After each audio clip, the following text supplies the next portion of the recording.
Music is the universal language. Charlie Shook pointed out today in his class that there's nothing like the glorious sound of a congregation of people who passionately sing a hymn. I remember the story of one minister who liked to play a little musical game with his congregation every year, and the game went something like this. He would mention a word, and then the congregation would mention the first hymn that came to mind when he said that word. So the first word he said was cross, and of course they said the old rugged cross. And the second word he said was grace. And somebody immediately said, amazing grace. And it was getting close to Advent, so he said joy. And immediately someone said, joy to the world. Then after a few moments, he shouted out, sex.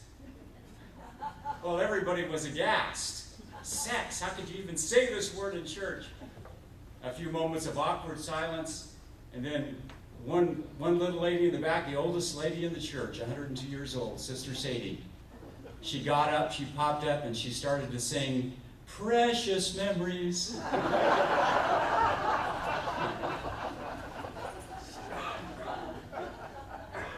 Now, we don't have anybody that old here today, do we? 102. We do actually have someone in the congregation who's 105 years old. And if she was here today, I would give her one of those roses. But do you have anybody that's over 100? Okay, maybe next time. This morning, my subject is life lessons from the book of jazz. Now, I never really understood jazz or appreciated it that much until my son started playing it. And you've seen Austin up here before. He plays jazz guitar. And maybe it has something to do with the purity of his own soul, or with the way he handles that guitar so egolessly. But when he's really in a zone in playing jazz, it's almost as if he's not playing the music, but the music is playing him. And it's quite a joy to see. I had a good friend in my doctoral program who did his doctoral dissertation on Dave Brubeck, who's a jazz musician. And it just goes to prove that jazz can be serious stuff. Serious enough to write a doctoral dissertation about, or serious enough to base a sermon on. So that's what I'm doing this morning, and I'm going to give you 5 chapters from the book of jazz. Chapter 1. The book of jazz reminds us of life's infinite possibilities. You know, when you hear this music, a lot of it's based on a very simple theme. And I mentioned Dave Brubeck, and his most famous number was called Take 5. And you would, if it was played, you would all know this tune. It's da da da da da da da da da da. You know, it's been played in movies and TV shows and everywhere else. But what makes the music beautiful are all the variations on the theme, these individual styles and expressions. That's what makes it beautiful and interesting. And the spiritual life should be understood in these terms.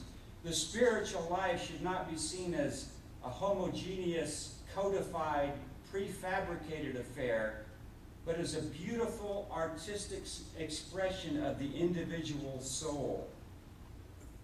Each such life, with its own interpretation, its own understanding, its own spiritual expression. And we like to say at this chapel that we value those individual expressions, regardless of how odd or unorthodox, even if you don't fit the mold. We like to say that we accept you wherever you find yourself in your spiritual journey. So we celebrate human life and human creatures as those of infinite creative possibility. But we should also celebrate the God of infinite creative possibility, the God who has a million ways to create something new.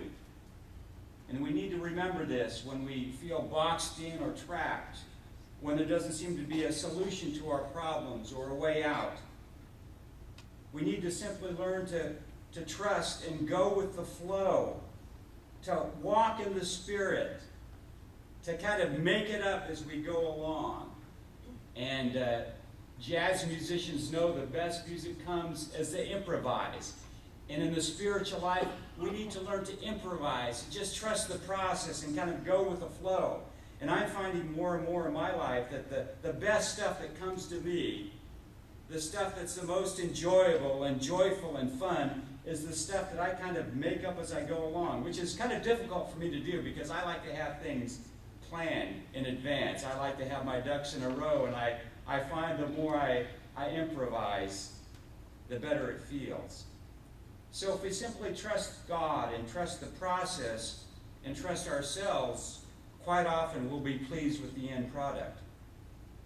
Which brings me to chapter 2 in the book of Jazz. The book of Jazz also reminds us of life's unresolved complexity. Some people say they don't like this stuff because it's too unstructured. You have all these rambling melodies and these discordant notes, and there's no simple formula for the music. But life is kind of like that. Life is unpredictable, it's messy, it's ambiguous, it's unresolved. And there's not always a formula that leads to a quick and happy ending or a quick and easy solution. And we're uncomfortable with that many times. Have you ever seen a movie where there's no resolution at the end? How do you feel about that? You probably go away saying to yourself, is that it? Isn't the guy going to marry the girl? Aren't they going to get the bad guy in the end? I remember one of the most watched finales to a television series was The Sopranos. And it ended with them just sitting at a table in a diner. And people went away saying, aren't they going to tell us if Tony is going to jail? Aren't they going to tell us if Tony and Carmela are going to get divorced? Or, it just left you hanging. And we don't like to be left hanging. We like resolution. We like structure. But that's not life. Life is messy. It's ambiguous. That's why I say theology that has any integrity is more concerned with the questions than the answers. Because the most profound questions of life and the deepest mysteries of life often have no answer or solution. We simply hint. The truth is there in a vague kind of way. And so Paul said, we see as through a glass dimly. There are no simple answers, or sometimes even solutions. And so what we do is simply learn to live with things. But the gospel truth is that even in the midst of life's unresolved complexity, we can live with purpose and with joy. So that's chapter 2.